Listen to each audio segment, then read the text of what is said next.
Hello students, कैसे हो? मस्त एकदम। लास्ट टाइम जो पिछला वीडियो लेक्चर था उसमें हम फिनॉल की कुछ स्पेसिफिक रिएक्शन, विशेष अभिक्रियाएं बात कर रहे थे। एक स्लोगन मैंने बताया था आपको, वो लीबर रात को, हाँ बोलो आगे, रिपीट करो, भूल गए। बस यही तुम्हारी आदत है।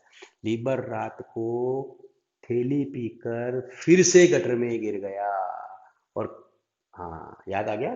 तो अब यहाँ तो एक तो अपने लीबर, रात और को, ये तीन रिएक्शन पढ़ती थी। अब आज अपन एक तो पढ़ते हैं थैलेई कंडेंशन, थैलेइन संघनन। एक तो ये रिएक्शन क्या है, थैलेइन कंडेंसेशन क्या है, मेरे हिसाब से आप जानते भी होंगे।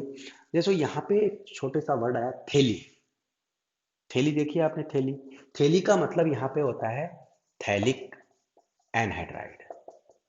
और थैलिक का मतलब होता है थैले जैसा जो दिखता है। आपको ध्यान है, आपने एक एसिड पढ़ा था, पता हो इस एसिड का क्या नाम है? Phthalic acid. Yes, very good. जिन बच्चों ने बोला उसको थैंक यू। तो इसका क्या नाम है? Phthalic acid.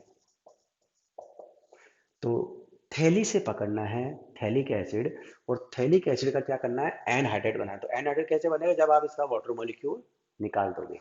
जब वाटर मॉलिक्यूल निकल जाएगा तो ये क्या रहेगा? ये बनेगा आपके थैलिक एसिड से। अब क्या हो गया? एनहाइड्राइड। ठीक है। तो थैलिक एनहाइड्राइड का यूज करना है। तो जब थैलिक एनहाइड्राइड की रिएक्शन फिनॉल के साथ कराएंगे तो उससे हमको क्या मिलेगा? फिनोप्थलीन। जो कंपाउंड मिलेगा वो क्या है? फिनोप्थलीन है। तो इसकी रिएक्शन कैसे करानी है उसको आपको समझना है। ये आपको क्या करना है? दो फिनॉल लेने हैं, और आपको ये भी पता है कि फिनॉल जो होता है उसका ऑर्थो और पैरा, हम इस बारे में बहुत अच्छे से डिस्कस कर चुके हैं कि फिनॉल के ऑर्थो पैरा हाइड्रोजन सक्रिय होते हैं, यानी वो ऑर्थो पैरा विष्टकारी होता है। तो ये तो थैलिक एनाइड्राइड हो गया, ये फिनॉल हो गया। ये देखो कौन सा हाइड्रोजन लेना है, देखो ये ऑर्थो मेटा पैरा, तो ये वाला। इधर देखो ऑर्थो मेटा पैरा, तो ये वाला। और ये यहाँ से क्या निकल जाएगा? H2O। तो जब फिनॉल और थैलिक एनहाइड्राइड, क्योंकि पानी निकालने का काम कौन करता है? तो कंसंट्रेट H2SO4 डाल दो, रिमूव द वाटर। अब यहाँ पे जो कंपाउंड बनेगा बना लोगे ना आप, तो बना भी रखा होगा, 12th क्लास में देखा होगा। तो ये देखो, ये यहाँ से ये, जब आप ये करोगे ना रिएक्शन, यहाँ पे क्या आएगा? तो ये यहाँ से ये दो, ये जो कार्बन है ये वाला, इसके दो डंडे थे, तो एक इधर आ जाएगा और एक इधर आ जाएगा। तो अब ये जो स्ट्रक्चर आया है इसको बोलेंगे फिनोफ्थलीन, जिसका यूज करते हो ना किसके रूप में? हाँ, इंडिकेटर, सूचक। क्या करता है वो? तो एसिड में तो कलरलेस, और बेसिक के अंदर पिंक हो जाता है। तो अब इसी पे मैं एक क्वेश्चन बना सकता हूँ। फिलहाल थैलेहीन कंडेंसेशन का मतलब आपको समझ में आ गया होगा कि जब फिनॉल की थैलिक एनहाइड्राइड से रिएक्शन कराई जाती है in the presence of concentrate H2SO4, तो फिनोफ्थलीन बनता है। ठीक है। ये तो छोटा सा क्वेश्चन था, लेकिन इसके ऊपर जो क्वेश्चन अलग से जो आता है वो इस तरह से आ सकता है कि एक कंपाउंड जो एसिडिक है वो थैलिक एनहाइड्राइड के साथ रिएक्शन करके एक कंपाउंड बी बनाता है। देखो क्वेश्चन क्या बना रहा हूं मैं, कंपाउंड ए जो एसिडिक नेचर का है, ठीक है, वो थैलिक एनहाइड्राइड से रिएक्शन करके एक कंपाउंड बी बनाता है, और ये बी NaOH के साथ पिंक कलर शो करता है। तो ए और बी के नाम बताओ, इस तरह का क्वेश्चन आया। आप समझ गए? तो बताओ ए कौन है? फिनॉल। और बी कौन है? फिनोफ्थलीन। तो इस तरह से फिनॉल और अच्छा, कई बार मैं इस क्वेश्चन को ऐसे दे दूं, फिनोफ्थलीन लिखो, फिनोफ्थलीन की स्ट्रक्चर लिखो, तो आपको दिक्कत आएगी। तो आप फिनोफ्थलीन के टुकड़े कर दो, फिनॉल प्लस थैली, यानी फिनॉल और थैलिक एनाइड की रिएक्शन से जो बनता है उसको हम क्या बोलते हैं? फिनोफ्थलीन। ठीक है। तो आप ध्यान रखना, इसको क्वेश्चन को अच्छे से देखना। हाँ, तो अब आया सेकंड रिएक्शन है फिर से। ये बहुत अच्छी रिएक्शन है, बहुत इंपॉर्टेंट है। फ्रिस पुनर्विन्यास, फ्रिस रीअरेंजमेंट, रीअरेंजमेंट बहुत इंपॉर्टेंट है। मोस्टली हर बार लगभग ये एग्जाम में आता ही आता है क्वेश्चन। क्योंकि फ्रिस रीअरेंजमेंट क्या है और उसकी मैकेनिज्म क्या है, ये दो चीजें आज अपन डिस्कस करते हैं। थोड़ा ध्यान से देखेंगे, इंपॉर्टेंट है ये, आप इसके ऊपर 4 टिक मार देना। ध्यान से देखें। सबसे पहले मैं आपको एक क्वेश्चन बता दूं, देखें आपको उसका जवाब आता है कि नहीं आता है। जैसे फिनॉल की रिएक्शन हम इससे कराएं तो क्या बनेगा, और अगर मैं आपसे पूछूं कि फिनॉल की रिएक्शन यहां कराएं तो क्या मिलेगा। चलो शुरू हो जाओ। हाँ, कॉपी पेन है कि नहीं है? नहीं है, लेके आओ, जाओ फटाफट भाग के, और इन दोनों क्वेश्चन के जवाब दो मेरे को कि इसका आंसर क्या है और इनका आंसर क्या है। तरीका आपको बता रखा है, वीडियो को पॉज कर दो और आंसर लिखो। यहीं से मेरे को आपको क्वेश्चन समझाने में दिक्कत नहीं आएगी। लिख लिया आपने आंसर? देखो अब इसका जवाब क्या है। देखो ये जो रिएक्शन है वहां पे यहाँ HCl निकलेगा और ये आपके बनेगा इस तरह से OCO CH3। तो जिन बच्चों को प्रॉब्लम होती है, अच्छा इसका कंपाउंड का नाम बताओ क्या है? Acetyl chloride. क्या नाम है? Acetyl chloride. तो इसको आप चाहो तो ऐसे खोल खोल के भी लिख सकते हो ना, एसिटिल क्लोराइड। तो Cl गए तो देखो O, फिर CO, फिर CH3। अच्छा इसमें ये रिएक्शन ऐसे नहीं होती है, क्यों? कि ये कौन सी रिएक्शन है बता सकते हो आप? इस रिएक्शन का नाम क्या है? देखो इस रिएक्शन का नाम एसिटिलिक है, लेकिन ये आपके कौन सी रिएक्शन है? ये एस्टर वाली रिएक्शन है, एस्टर बन रहा है ये। और ये जो रिएक्शन है ये आपके कौन सी है? फ्रीडल क्राफ्ट एल्केन, क्योंकि यहाँ इसका रोल है। तो AlCl3 की उपस्थिति में ध्यान करो, फ्रीडल क्राफ्ट, हाँ वही एसिटिलीकरण। तो ये रिएक्शन में ये बन जाएगा। क्या बन जाएगा? एक बार ऑर्थो पे और एक बार पैरा पे। याद आया कुछ? तो इसका नाम क्या होगा? इस कंपाउंड का नाम क्या है? हाँ बताओ देखें क्या नाम है? नहीं, नहीं बता पाए। अरे भाई ये कौन है? एसिटोफिनोन। कौन है? एसिटोफिनोन। उसके ऑर्थो पर क्या लगा हुआ है? OH। तो क्या नाम हो गया? Ortho hydroxy acetophenone. कीटोन आ रहा है ये। और ये कौन हो जाएगा? Para hydroxy acetophenone. ये तो दो रिएक्शन है, लेकिन मैं अब आपसे एक छोटा सा प्रश्न करता हूं कि अगर आपको ये कंपाउंड बनाना है तो आपको ये मिलाना पड़ेगा, और ये बनाना है तो ये इसके साथ ही मिलाना पड़ेगा। तो एक्चुअल में हुआ क्या कि जब हम इस कंपाउंड में डायरेक्ट AlCl3 डाल देंगे, अब देखो अपना अपनी रिएक्शन अब स्टार्ट हो रही है, अभी नहीं, अभी तो मैंने आपको सिर्फ समझाया है। तो अब मैं इस क्वेश्चन को इस तरह से रिपीट करता हूं। क्या नाम है इसका? इसका नाम बताओ, देगा हाँ, तो जो बता देगा उसको इनाम मिलेगा। बताओ इसका नाम। मैं भी देखता हूँ कितने होशियार हो तुम। नहीं, देखता हूँ 1 2 3 4 5 6 7 8 9 10। नहीं आया। Phenyl acetate. दैट तेरी, फेनिल एसीटेट। हाँ मुझे पता है, तुमको क्या आता है, मेरे को सब पता है। Phenyl acetate. और ये है, तो जब फेनिल एसीटेट को देखो, अब फ्रिस रीअरेंजमेंट की डिफाइन आ रही है, रिएक्शन की परिभाषा आ रही है कि फेनिल एसीटेट को जब AlCl3 उत्प्रेरक के साथ नाइट्रोबेंजीन में, क्या?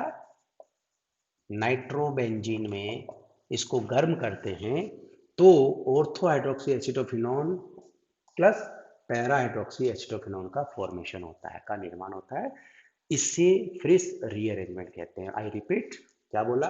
जब फेनिल एसीटेट को नाइट्रोबेंजीन सॉल्वेंट में AlCl3 के साथ रिएक्ट कराते हैं, अधिकृत कराते हैं, क्रिया कराते हैं, तो ऑर्थो हाइड्रोक्सी एसिटोफिनोन और पैरा हाइड्रोक्सी एसिटोफिनोन बनता है। तो यहाँ आप ध्यान से देखो कि ये जो चीज है, ये देखो, ये यहाँ से ये चीज ये टूट रही है। रीअरेंजमेंट का मतलब क्या होता है? पुनर्विन्यास का मतलब क्या होता है कि मॉलिक्यूल का कोई एक पार्ट टूट करके वो उसके ही कहीं दूसरी जगह जाके चिपक जाता है, अटैच हो जाता है, तो उसको मतलब बोलते हैं पुनर्विन्यास, रीअरेंजमेंट। तो ये रीअरेंजमेंट है। देखो यहाँ से एक ग्रुप आके यहाँ ऑर्थो पे पैरा पे अटैच हो गया। पर ये हुआ कैसे? What is the mechanism behind this, उसको ढंग से सुनना है और समझना है। इसके लिए आप अगर बुक खोलोगे, देखोगे, तो यहाँ पे दो तरह की मैकेनिज्म दे रखी है, ध्यान रखना। एक दे रखी है इंटर मॉलिक्यूलर, इंटर का मतलब अंतराणविक, और एक दे रखी है इंट्रा मॉलिक्यूलर, यानी कि अंतः आणविक। क्योंकि एग्जाम में मेरे को क्वेश्चन अटेम्प्ट करना है, मैंने कहा बहुत इंपॉर्टेंट क्वेश्चन है, ये कई बार आ चुका है, इसलिए आपको बहुत ढंग से समझ, तो पहले आपको रिएक्शन लिखनी है, उसके बाद आपको देखनी है इसकी मैकेनिज्म दो तरह की होती है। अब इन दोनों मैकेनिज्म को समझना है। देखिए क्या है ये, तो सबसे पहले अपन इंटरमोलिकुलर की बात करते हैं। देखो ध्यान से, इसकी मैकेनिज्म में ये जैसे आपके पास फिनॉल है और फिनॉल में ऑक्सीजन है, ऑक्सीजन के पास लॉन पेयर है, आपने कैटलिस्ट के फॉर्म में किसको मिलाया, AlCl3 को डाला। तो AlCl3 क्या कर रहा है, अटैक कर रहा है, क्योंकि इसके पास क्या, मेटल, मेटल क्या होती है जनरली, मेटल क्या होती है, पॉजिटिव, ऑक्सीजन के पास पास क्या है, लड्डू, यानी कि लॉन पेयर। तो ये देखो इस तरह से इस पे अटैक हो रहा है, तो ये आपके इस तरह से AlCl3, और ये हो गया O, ये H, ऑक्सीजन ने लॉन पेयर दे दिए, तो यहाँ पे क्या आ गया, पॉजिटिव आ गया, ठीक है। और क्योंकि एल्यूमिनियम ने इलेक्ट्रॉन ले लिए, तो लिए तो फिर इस पे क्या आ गया, माइनस आ गया। अब यहाँ जब ये पार्ट आया है, तो एक सेकंड, अपने को क्या लिखना था यहाँ पे, फेनिल एसीटेट, फिनॉल नहीं है, कौन है ये, फेनिल एसीटेट। हाँ, लिखते समय ध्यान रखना जरूरी है, सावधानी हटी दुर्घटना घटी। तो अब ये इस तरह से स्ट्रक्चर आ जाता है। अब अपने को क्या करना है, देखो ये खिड़की है ना, इसको यानी कि इस पार्ट को अपने को हटाना है यहाँ से, तो वो तोड़ना है, तो ये, और तोड़ करके नीचे अटैच करना है। यानी कि अपन ने जितनी भी अभी तक फिनॉल की रिएक्शन पढ़ी उसमें क्या पढ़ा, अपने को क्या चाहिए था बताओ, देखिए क्या चाहिए, बाबा, समझ गए, इलेक्ट्रोफाइल, इलेक्ट्रॉन्स नहीं। तो ये इलेक्ट्रोफाइल का काम करेगा, यानी कि ये इस रूप में आपको मिलना चाहिए। तो ये आकर के यहाँ ऑर्थो पे या पैरा पे घंटी बजा देगा, समझ गए, यानी अटैक कर देगा। तो ये कैसे आएगा, तो इसको आपको क्या करना है, ये जो पहला स्टेप है, उसके बाद दूसरे स्टेप में आपको, क्योंकि ये आप पढ़ रहे हो इंटरमोलिकुलर, तो इसमें क्या करना है, इसको तोड़ के अलग से दिखाना है। तो ये इस तरह से Cl2 और ये एक Cl को बाहर रखते हुए आप क्या करेंगे, माइनस है, तो ये यहाँ से ये इस बॉन्ड को से इलेक्ट्रॉन यूं लेना है आपको। देखो ये क्योंकि इस पे प्लस है ऑक्सीजन पे, तो ऑक्सीजन क्या कर रही है, इस बॉन्ड को ब्रेक कर रही है, इस वाले बॉन्ड को ब्रेक कर रही है, तो ब्रेक करने से टूट के अलग हो जाएगा। तो ये आपको कैसा मिलेगा, CH3CO प्लस के रूप में आपको मिलेगा। तो ये बाहर निकल गया, ये यहाँ से टूट के, और ये आपको अब नजर आएगा इस तरह से। तो ये हो गया Al, मैं चाहूँ तो इसको ऐसे ही इधर भी लिख दूँ, अब AlCl2, और ये यहाँ पे इसके Cl साथ में ही है, बाकी आप समझदार हैं और आपको ये चीज़ मिल गई। देखो, तो ये जैसे ही इसको रिमूव किया मैंने, इसको ब्रेक किया, ऑक्सीजन को इलेक्ट्रॉन, तो इसका प्लस हट गया, और साथ में हाथों हाथ आपको क्या करना है, इसको भी रिमूव करना है, Cl को। तो Cl भी यहाँ से रिमूव हो जाएगा, तो यहाँ पे एल्यूमिनियम पे प्लस आएगा, तो एल्यूमिनियम भी ऐसा का ऐसा ही नजर आएगा, ये इस तरह से दिखेगा, समझ रहे हो। थोड़ा सा कॉम्प्लेक्स है, लेकिन हल्का सा समझने की जरूरत है कि सबसे पहले फेनिल एसीटेट के ऊपर AlCl3 ने अटैक किया, तो इसने लॉन पेयर लिए, लॉन पेयर लेने के बाद ये इस तरह से मूवमेंट हो गया, एक प्लस हो गया एक माइनस हो गया, प्लस होते ही ऑक्सीजन ने क्या किया, उसको हटाया यहाँ से, उसके बॉन्ड को ब्रेक किया, ये बॉन्ड यहाँ से टूटा, ये तो बाहर निकल गया, वही तो हमको चाहिए, जो अटैक करेगा आपके इलेक्ट्रॉन्स नहीं का काम करेगा। और यहाँ क्योंकि फिर एल्यूमिनियम पे माइनस है, तो एक Cl क्या कर रहा है, इसको रिमूव कर रहा है, तो एक Cl भी रिमूव करना है, एक ये भी रिमूव करना है, दोनों रिमूव करना है, ये चीज है, ये इसका पहला स्टेप होगा, ठीक है। अब दूसरे स्टेप में आपको क्या करना है, उसको ढंग से सुनो। दूसरे स्टेप में आप वापिस क्या करोगे, अपर जो अटैक कराते हैं ना, वो अटैक आपको इसको दिखाना है। वो कैसे दिखाना है, ऑर्थो के ऊपर ऐसे मूवमेंट करना है, इलेक्ट्रॉन्स नहीं अब आपके पास आ चुका है, ये रहा, तो वो वही घंटी बजाने वाला, स्वागत कराओ घंटी बजाओ, इस तरह को इस तरह की चीज को आपको दिखाना है। तो आप जब इसको दिखाओगे तो देखो यहाँ से ये जब ये इस पे अटैक करेगा तो ये स्थिति आपको नजर आएगी। Now this is the structure of this compound AlCl2। ये यहाँ पे जुड़ गया COCH3 और जब वो घंटी बजाता है आपको बता रखा है स्वागत करने आता है, ये प्लस हो गया। थप्पड़ मारना आपको आता है ना, किस किस को मारी अभी तक बताओ देखें। अपने आप के तो मारी नहीं कभी, मारते तो आज समझ गए। ये OAl2 और ये हो गया आपका COCH3। अब इसका हम कर देंगे हाइड्रोलाइसिस, जल अपघटन। हाइड्रोलाइसिस होते ही ये वापस यहाँ से देखो ये ब्रेक हो जाएगा। पानी डालेंगे ना, पानी, अरे पानी डालेंगे तो ये OH और ये COCH3। आई मैकेनिज्म समझ में किस तरह।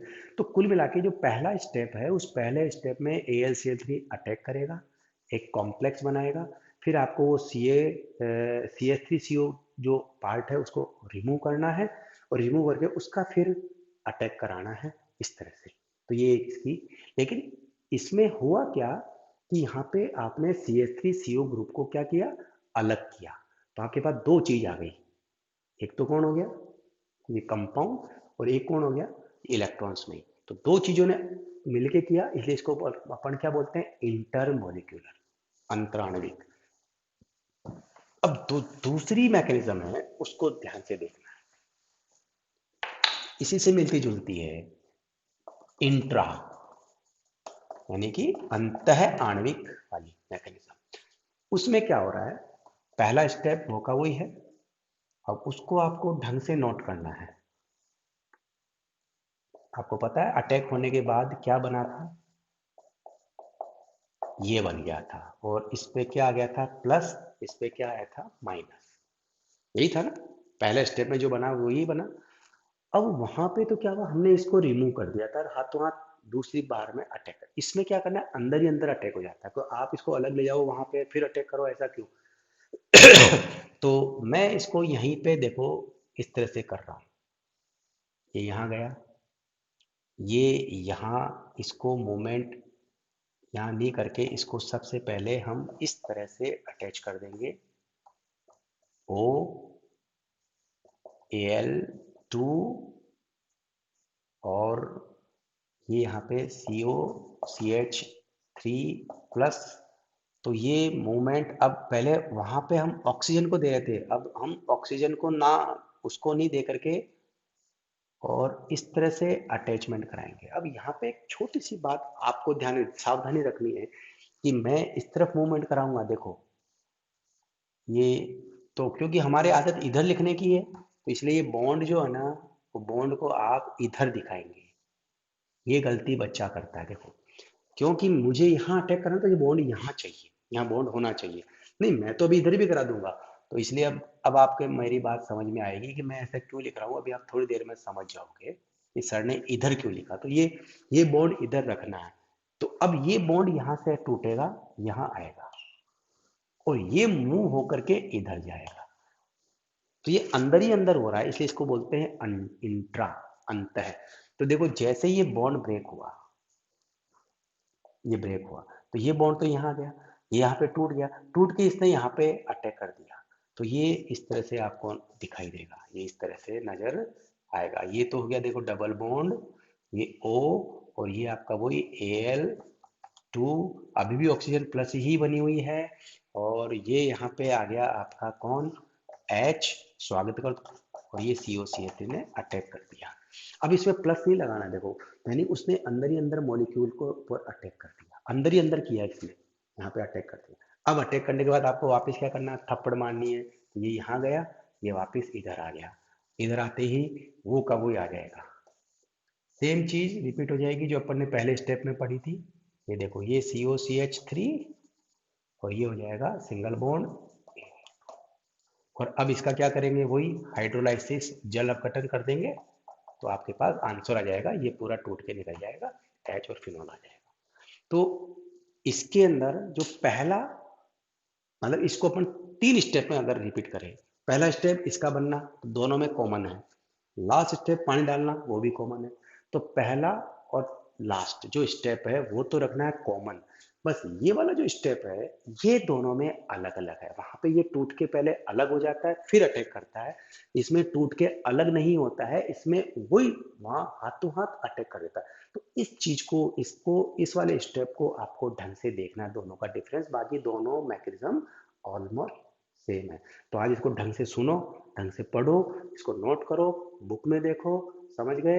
पढ़ाई करो।